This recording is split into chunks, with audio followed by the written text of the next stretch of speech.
G'day, Burke here, part 3 of Solace crafting. This is going to be a fairly short video. I just basically wanted to show off the Solace crystal and a couple of things it can do. If you look down the bottom left hand corner, you can see that I have travelled 5 kilometres away, so I now have the tier 1 items. I will quickly show you as I run over here. See that tier 1 ore, so that gives you your next tier of gear. So just quickly come back here. Let's grab that and we'll put you in the trash.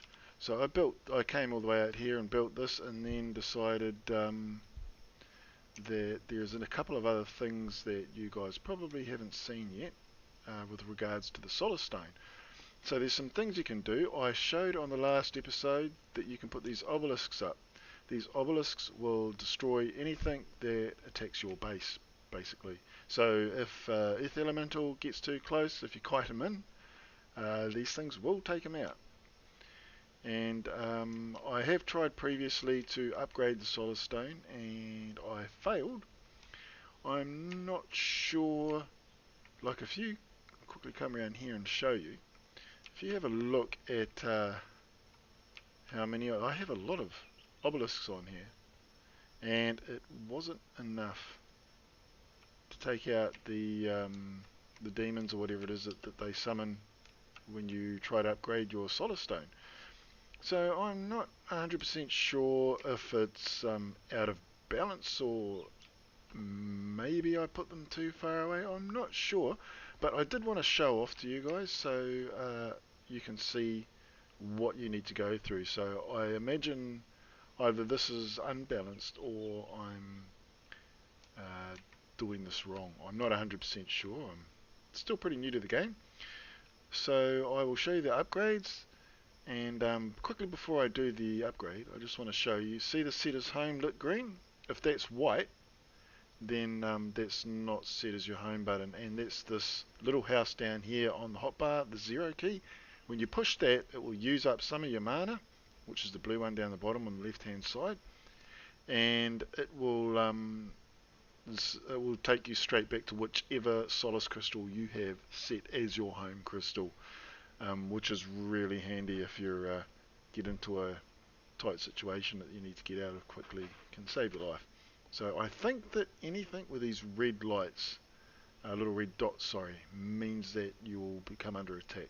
So when you click that, warning, that's your level and your difficulty. So obviously the distance you build it away from the starting point has a lot to do with the difficulty of what you're going to be facing. Now I'm going to click upgrade, and it's going to fail because I've tried it before, and it uses up 20 light regardless of whether you succeed or not. So if you fail, you will still lose the 20 light, but we're doing this just to show off for science. So you see all those down the bottom there? That's the and you're missing it, there we go. So the upgrade failed. So they disappeared as soon as they that little yellow bar that was going across the screen there, that's your hit points. All those red dots that you saw on the screen there, that was the obelisks hitting them. So I'm assuming that the further out you go, you must at some point be implementing upgrades to the obelisk, because you can only do wood ones at the moment. So I'm guessing you can probably upgrade the obelisks. They'll do more damage and allow you to succeed. Like I said, if you have a look around here, there is a lot of obelisks here, so they should be doing a fair bit of damage. The more you have, the more damage gets done, obviously. So I think that's pretty much everything that I needed to show you guys. And yeah, basically just wanted to talk about the future of the game. I will do a part 4 once there's been a major update and there's some fresh new content to show in. As of right now, you've basically seen everything there is in the game. I think that it's absolutely fantastic the way that he's implemented the ability to make you go out and explore. You need to explore to advance in the game, and I love the way he's implemented that. Most other games will just take you you know, they'll put a resource and you'll need to go over to a different biome in order to acquire it. And there's no real need to upgrade your base at all, or sorry, not upgrade your base, but build multiple bases, unless you feel like it really. And if you just have a look over there, like you can see all these points of interest floating around over there. At the moment, obviously, they're just placeholders, as we showed in the last video that I did. And hopefully when the next update comes in, if they implement monsters, new monsters, and some loot and stuff, then we'll definitely go and investigate that, as they're everywhere.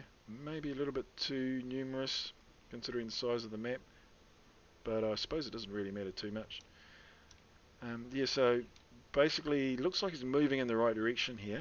He's definitely very active and attempting to get things done in the game. Obviously he's only one person and he has a full-time job, so he's got a lot of stuff to get done. But I definitely like where he is taking the game so far. And the only drawback that I can see at the moment is sort of there's no real different biomes at this stage of the game, and there's only one monster. But like I said, early days yet. I think this game's going to be absolutely fantastic when it gets a little bit further along. Um, One other point, just as a tactical thing, as you travel out 1 kilometre, you don't need to build a whole new base to put your Solace Crystal down.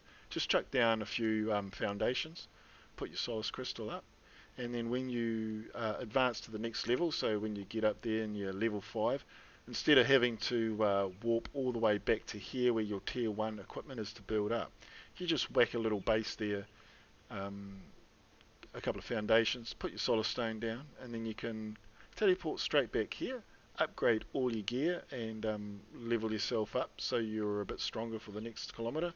Then you can warp back to there and leave from there instead of travelling, 2 or 3 kilometres every time you level up, which would be a little bit frustrating. So that's why he's implemented the game the way he has. And you get multiple light per elemental that you kill as well, so it's pretty easy to build up a supply of that. And that's basically everything that I wanted to show you guys, so I probably won't see you in this game again until the next big update. So this is Burke signing out.